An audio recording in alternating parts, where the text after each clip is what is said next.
Subscribe کریں ہمارے channel کو اور بیل آئیکن کو کلک کریں تاکہ ہماری ہر نئی آنے والی ویڈیوز آپ تک بآسانی پہنچ سکے۔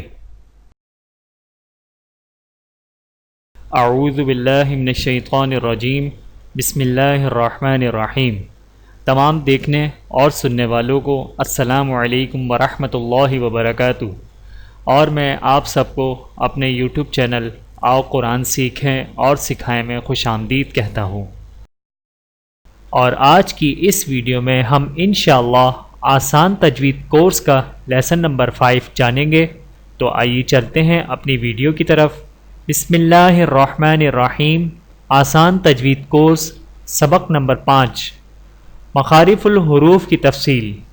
نمبر 1، واو مدہ، یا مدہ اور الف، یہ تینوں حروف جوف دہن سے نکلتے ہیں۔ نمبر 2، حمزہ، ہا، اقصی حلق سے۔ نمبر 3، عین، ہا، وسط حلق سے۔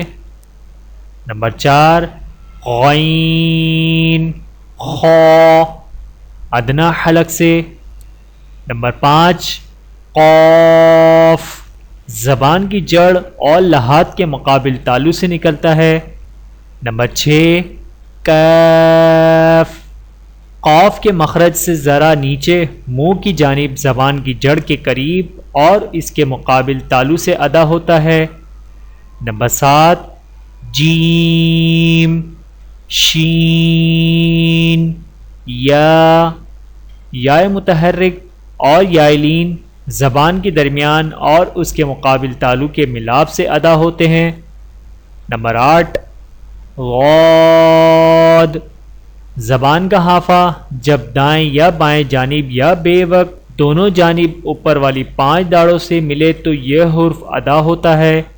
نمبر 9، لام، ثنایا ربائی اور انیاب اور زواہق کے دائیں یا بائیں جانب یا بیک وقت دونوں جانب کے مسوڑوں کے ساتھ طرف زبان کے ملنے سے یہ حرف ادا ہوتا ہے۔ نمبر 10، نون، ثنایا ربائی اور انیاب کے مسوڑوں کے ساتھ طرف زبان کے ملنے سے یہ حرف ادا ہوتا ہے۔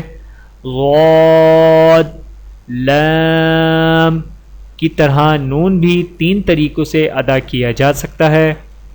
نمبر 11، را، زبان کی پشت اور اس کا کنارہ جب ثنایا اور ربائی کے مسوڑوں سے ملے تو یہ حرف ادا ہوتا ہے۔ نمبر 12، طا، دال، تا، زبان کی نوک جب ثنایا اولیہ کی طرف جڑ سے لگے تو یہ حرف ادا ہوتے ہیں۔ نمبر 13، غا، ذال، ثا، زبان کی نوک جب ثنایا اولیہ کے کنارے سے ملے تو یہ حرف ادا ہوتے ہیں۔ نمبر 14، صاد، زا، سین، زبان کی نوک جب ثنایا سفلی کے کنارے سے ٹکرانے کے ساتھ ثنایا اولیہ سے بھی لگے تو یہ حرف ادا ہوتے ہیں۔ نمبر 15، فا، ثنایا اولیہ کے کنارے اور نچلے ہونٹ کے اندرونی حصے ملنے سے یہ حرف ادا ہوتا ہے۔ نمبر 16، واو، متحرک اور لحین، یہ حرف دونوں ہونٹوں سے ادا ہوتے ہیں۔